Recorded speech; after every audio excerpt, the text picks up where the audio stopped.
Okay, watcho ko kay baon sa atong storyahan karon pero na ako sa coffee shop pasag days ako din kay living the life kay inyong uyuan. Moray paggawas ako sa trabaho unya ambot gilaay pa ko mauli nya perting inita sa gawas so why not diba? Kung ganahan ta magpabugno sa mall. Total well actually during summer ang mall din perting puno kay dinhi managan tanan mga tao. Kay wa may lang laagan mo laag ka sa gawas mo ra kag masunog. But hindi kayo. At least din medyo bugnaw-bugnaw. Pero sa ba din sa mall murag dili makadaog ang kuan, ang kabugnaw sa init sa gawas. Nga to point nga murag mall na ganin ha pero maka-feel gyapon kag medyo init gyapon. Nyara inom sa ko higop sa tag kape na to kay perte ra bang mahalan ng kape ha. Pwede ra man ako magtimpla og kape sa bahay pero that's not the point. It's about the ambience. Ambot sa pailayan ani wa may ambience nga perte man puno din sa coffee shop. Pero ilang to mapakiton sa akong background kay di ko ganahan makasaa dinhi kay murag bawal jud ang mag video. Murag nan easy na gani ko kay daghan kay kuan nan-aw na ko. Pero may nala akong camera perting cute kayo so di sila ka recognize nga ga bot kog vlog din wa ko ibon sa istoryaan na to pero mangita tag something nga pwede na to ka istoryaan kay mao man yung purpose nga himo kog video gila nga man ko ay naligo ko ay kung lang di wa ko gipaningot na adlaw istorya tag tinud-anay din hibe like dali ra ba maka tigom din sa abroad. Ambot okay ba unsa ni nako pag tubag pero depende man gud na sa mong lifestyle of way of living nimo dinhi. Like kung ikaw hibaw ka mo tigom og kwarta, syempre paspas jud kasi mo ang kuan makatigom ka. Pero mind you dinhi sa abroad is that kailangan sa jud ka mo gasto sa imong mga renta baron sa imong mga bills, imong konsumo pang adlaw-adlaw. Di man sa pwede nga i-deprive nimo kagaling or magpagutom ka dinhi tungod kay ganahan ka makasave. The fact nga dako ang ilahang currency over sa Pinas but that doesn't mean nga kanang ma-save nimo tanang kwarta nga imong natigom dinhi or imong na earn. Because again kailangan ba sa jud ka mo gasto di ba kailangan sa nimo i-treat imong self mo palit ba kag mga necessities nimo or something makatabang sa imong kagalingon despite sa kahago nga imong giagihan lisod magtigom kung dili ka kahibaw mo gunit sa imong kwarta or pataka ag waldas or mong cost of living din perting mahala pero di jud ka expect din nga diha murag ma-meet din imong target in just a period of like short period of time, let's say that ang renta dinhi is medyo mahal like naiuban nga mga OFWs mo prefer og kanang sharing accommodation tungod kay makasave gani sila. Ako personally wala ako kasuway nga nag-share accommodation ko not because arte ko or something pero sa nature of work na ako murag prefer magud ko nga na ako sa usa ka place nga medyo isolated ko. Unya ako magklase nga tao nga ganahan gani ko magtikaw-tikaw like manglimpyo baron or anything akong mind is active. Di man sa na maoray reason nga akong i-consider just because ganahan ko nga ako ra usa or something. Ang kuan mo gud na depende sa imong earn imong kwarta nga earn dinhi kung kaya ba nimo mag kuan kana magpuyo nga ikaw ra usa kay dili man sa dimon practical nga let's say for example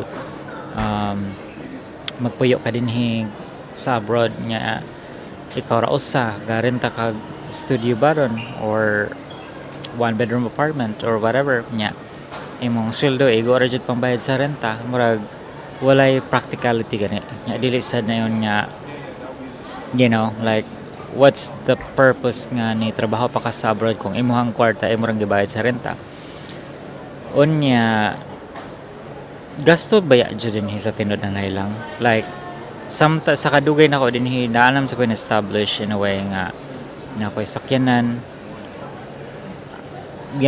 kung nakasakyanan dili na siya niya puro rahaya imong makuha ana kay syempre sa usa ka tuig murag imo nang ipa-check na siya maintenance na pay gasolina palimpyuhan pa na nimo nya bayaran na nimo kada buwan kung naka-loan siya so daghan gani kuan murag daghan kag kwarta pagawas pero convenient man sad siya pero ang atong istoryahan is imong magasto dinhi sad murag kailangan kag na ay load sa telepono or sa internet kay syempre kung gusto ka mag-extra sa family or gusto ka makakonect sa internet most of the time so imong buhaton is kailangan kag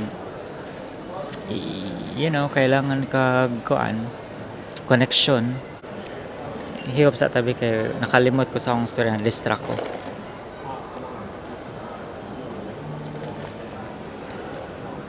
so mga na siya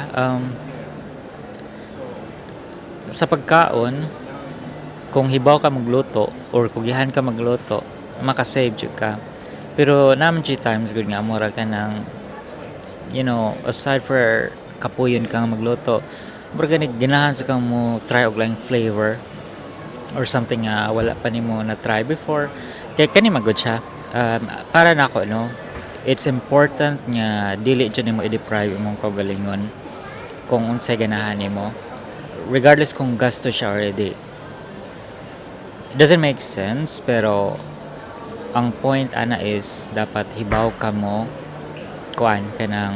hibaw ka mo manage sa imong finances pero not to a point nga imo i-deprive imong kaugalingon kay lain man nga sige kag save sa imong kwarta nya ganahan ka mo kaon og let's say cheesecake factory baron nya di ka kaon kay naguna-una ka nga i-save nimo like what for diba like enjoy the life kay wa kay bawon say mahitabo sa sumusunod basin like simba ko lang na mahitabo nya wa na no kakatilaw cheesecake factory sa tungod kay sa sige nimo save sa imong kwarta na adto na nun sa let's say sa mga bills or sa mga tambal kung simba ko lang na mahitabo nimo speaking of food ang ako lang dyan di kaganahan din sa Middle East is that ang maana kag clean food dili jud kay siya yung nga ka-accessible kay dinhi daghan ka siya fast food para nako ang definition sa clean food is like ganing mga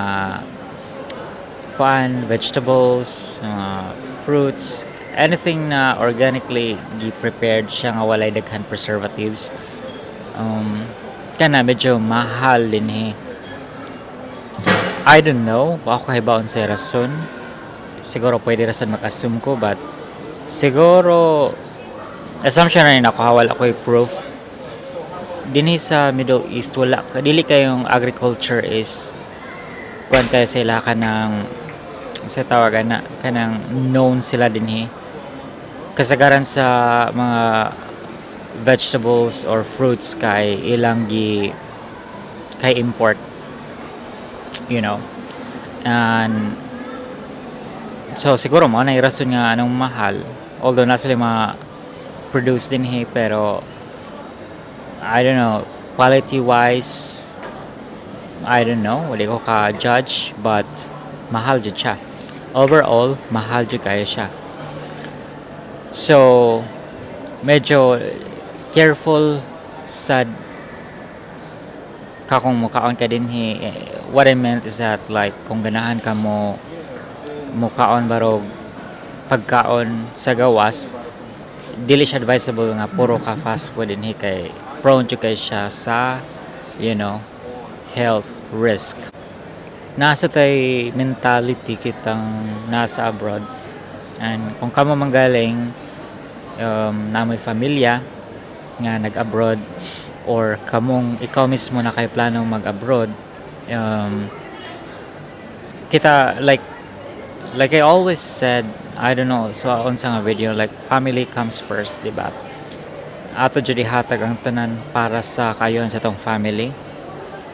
Yan, I say uban family, I'm not generalizing or I'm not judging nga medyo demanding kaayo.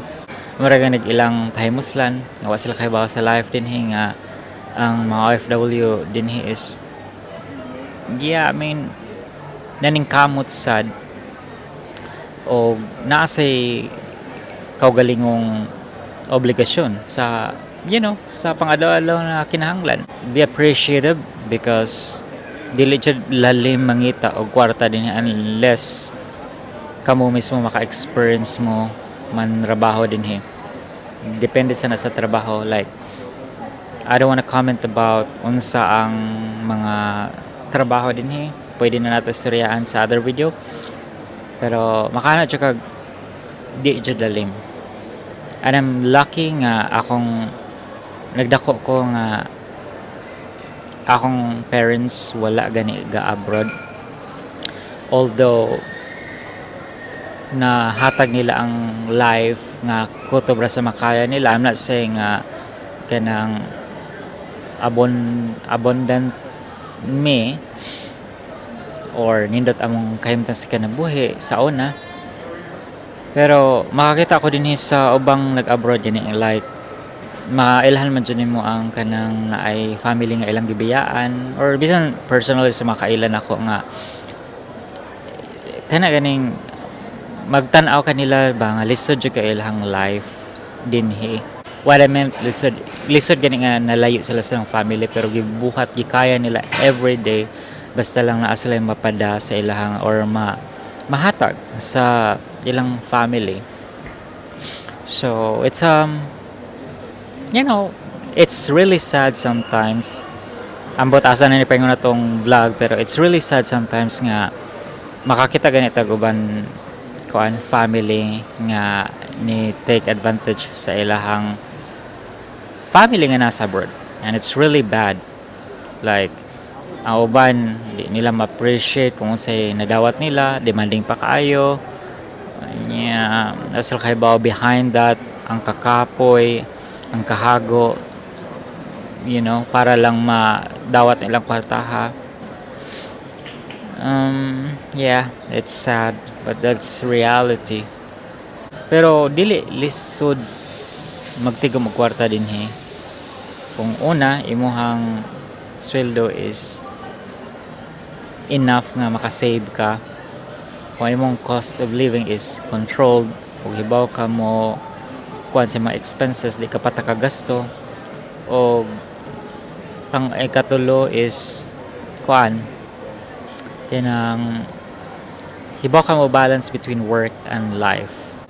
So I think maura na tong storyahan kay